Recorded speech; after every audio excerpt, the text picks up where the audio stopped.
இப்போ ஒருத்தர் ரொம்ப வயசான ஒருத்தர் 95 வயசில் அப்போவா இருக்காருன்னு வைங்க. அவர் வந்து போனோடனே எல்லாரும் கூப்பிடுவாங்க, பேரம்பேத்திலாம் வந்துருங்கப்பா, வந்து வாயில் ஒரு சொட்டு பால் விடுங்கம்மாங்க. பால் விட்ட உடனே தாத்தா மூச்சு நின்றும். பாரு, தாத்தா வந்து பேரன் பால் ஊற்றுறோன்னு தான் காத்துக்கிட்டு இருந்தார். உண்மை என்ன தெரியுமா? இவன் பால் ஊற்றி அந்த தாத்தாவை கொண்டிருப்பான். ஏன்னா அவரால் முழுங்க முடியாது. மருத்துவருக்கு தெரியும் அது அஸ்பீஷியல் டெத்து, நேராக நுரையீரலுக்குள்ளே போய் அவருக்கு அப்படி நின்றுடும். ஆனால் எல்லாருக்கும் ஒரு திருப்தி, பேரன் வந்து அனுப்பிச்சி வச்சிட்டான் அப்படின்னு. உண்மையிலே இவனை தூக்கி உள்ளே தான் வைக்கணும். ஆனால் தெரியாது, பாலை ஊற்றுனா எப்படி தாத்தா செத்து போவாரோ அதை மாதிரி தேயிலை டீயில் நீங்கள் பாலை ஊற்றுனீங்கன்னா தேயிலை செத்து போயிடும். வெளிநாடுகளுக்கு போகும்போது இந்த விமான சிப்பந்திகள் போகும்போது தேயிலை கொடுத்துட்டே வருவாங்க. நம்ம மூஞ்சை பார்த்து நம்ம தொப்பையை பார்த்தவனே மட்டும் பால் சார், சர்க்கரை வேணுமா சார், மற்றவனெல்லாம் வெறும் டீ தான் குடிப்பான். ஆனால் நாம் மட்டும் பால் ஊற்றி சாப்பிடுவோம். நண்பர்களே, தேநீராக இனிமேல் அருந்துவோம். காலையில் நீங்கள் குடிக்கிங்களா, தேநீர் நல்லது, ஆகச்சிறந்த பானம். நிறைய ஃபீனாலிக் காம்பவுண்ட் இருக்குது. பிளாக் டீயாக குடிங்க, க்ரீன் டீயாக குடிங்க, இல்லை லவங்கம் போட்டு குடிங்க, எலுமிச்சம்பழம் போட்டு குடிங்க, செம்பருத்தி பூ போட்டு குடிங்க, வெறும் ஆவாரை தேநீர் குடிங்க. ஆவாரை பூத்திருக்க சாவாரை கண்டதுண்டோன்னு சித்த மருத்துவம் சொல்லியிருக்கு. ஆவிரை கொன்றை நாவல் அலைகடல் முத்தம் கோஷ்டம் மேவிய மருத தோலும் விருதிட ரொக்க கொண்டு காவிரி நீரும் மற்றும் கடல் நீரும் மற்றும் தானே. இது பாடல், சித்த மருத்துவ பாடல்.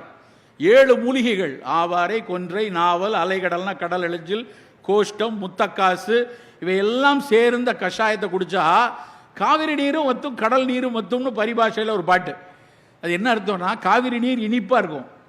உன்னுடைய யூரின் இனிப்பாக இருந்ததுன்னா யூரினில் நிறைய குளுக்கோஸ் வெளியே போதும், சர்க்கரை கட்டுப்பாட்டில் இல்லைன்னு அர்த்தம். அதுவும் சரியாகும். நிறைய உப்பாக இருக்குது அப்படின்னா ஒருவேளை புரதம் கழிந்து போகலாம், உன்னுடைய சர்க்கரை கொஞ்சம் முத்தி போய் சிறுநீரகம் பாதிக்கப்படுதுன்னு அர்த்தம். 2க்கும் ஆவாரை கஷாயம் நல்லதுன்னு சொல்லியிருக்காங்க. பல ஆய்வுகள் நடந்து விட்டன நண்பர்களே. நேஷனல் இன்ஸ்டியூட் ஆஃப் சித்தால, இன்ஸ்டியூட் ஆஃப் பேசிக் மெடிக்கல் சயின்ஸில், எம்ஜிஆர் மருத்துவ பல்கலைக்கழகம், அத்தனை பேரும் இந்த கஷாயத்தை ஆய்ந்து அறிந்து எப்படி அது சர்க்கரை நோயாளிகளுக்கு ஈரலில் இருந்து சர்க்கரையை செல்லுக்குள் தள்ளக்கூடிய நொதிகளை கொடுக்கின்றன என அவங்க ஆய்ந்து அறிந்து சொல்லியிருக்காங்க. அவங்க அவ்வளோ ஆராய்ச்சி சொல்லியிருக்காங்க. அன்னைக்கு பாடல் இப்படி இருக்குது, நாம் ஏன் ஒரு நாள் வாரத்துக்கு 2 நாள் ஆவாரை கஷாயம் குடிக்கக்கூடாது? நெல்லிக்காய் டீ ஒரு தடவை நாளை காலையில் போய் குடிச்சு பாருங்க. வெறும் நெல்லிக்காய் பொடியை அந்த டிகாஷனில் பொடியை, வெறும் காபித்தூளுக்கு பதிலாக நெல்லிக்காய் பொடியை போட்டு வெந்நீரை போட்டு அந்த கஷாயத்தை இறக்கி 4 சொட்டு தேன் விட்டு குடித்து பாருங்கள். எவ்வளவு சுவையாக இருக்கும்னு குடித்தா தான் தெரியும். நெல்லிக்காய் தேநீர் அவ்வளவு நல்லது. இருக்கிற பழங்களே ஆகச்சிறந்த பழம் நெல்லிக்காய். நம்மெல்லாம் கொண்டாடணும் நெல்லிக்காயை. நீங்கள் நெல்லிக்காயினுடைய ஒரு கூறாக படித்து பார்த்தோன்னா உலகத்தில் பல நேரங்களில் கோபம் கூட வரும். நான் வந்து ஒரு நாள் திருநெல்வேலியில் வாசுதேவநல்லூரில் போயிட்டு நான் வண்டியில் நானும் என் மனைவியும் போயிட்டுருக்கோம். போகும்போது ஒரு பக்கத்தில் ஒரு தோட்டத்தில் அப்படி நெல்லிக்காய் கொத்து கொத்தாக காய்ச்சிருக்கு. அதை பார்த்தோடனே வண்டியை நிறுத்தி அந்த தோட்டக்காரர்கிட்ட கேட்டு அந்த நெல்லிக்காய் கொஞ்சம் வாங்குவோமான்னு நிப்பாட்டிட்டு இறங்கி போகிறேன். தோட்டக்காரர் மட்டும் தனியாக இருக்கார். கிட்டத்தட்ட 100கணக்கான மரம், நெல்லிக்காய் மரம் எப்படி கொத்து கொத்தாக காய்ச்சிருக்கு உங்களுக்கு தெரியும் இல்லையா? மரமே வந்து காயாக தான் இருக்கும், அவ்வளோ காய்ச்சிருக்கு. நான் போய் அந்த தோட்டக்காரர்கிட்ட, சார் கொஞ்சம் நெல்லிக்காய் வாங்கணும்னு நினைக்கிறேன், நான் சென்னையில் இருக்கேன் சார், இது பார்த்தா அழகாக இருக்குது, கொஞ்சம் நெல்லிக்காய் வாங்கிக்கலாமான்னு கேட்டோடனே அவர் என்ன பதில் சொன்னார் தெரியுமா? எவ்வளோ வேணுமா போய் எடுத்துக்கோயா, யாரும் பறிக்கிறதுக்கு ஆள் இல்லை. உண்மையிலே எனக்கு வேதனையாக இருந்தது. அதெல்லாம் கொடுக்க முடியாதுன்னு சொல்லியிருந்தாருன்னா சந்தோஷப்பட்டிருப்பேன். இது ரொம்ப விலை, 100 ரூபாய் 200 ரூபாய் அப்படின்னு சொல்லியிருந்தா சந்தோஷப்படுவேன்.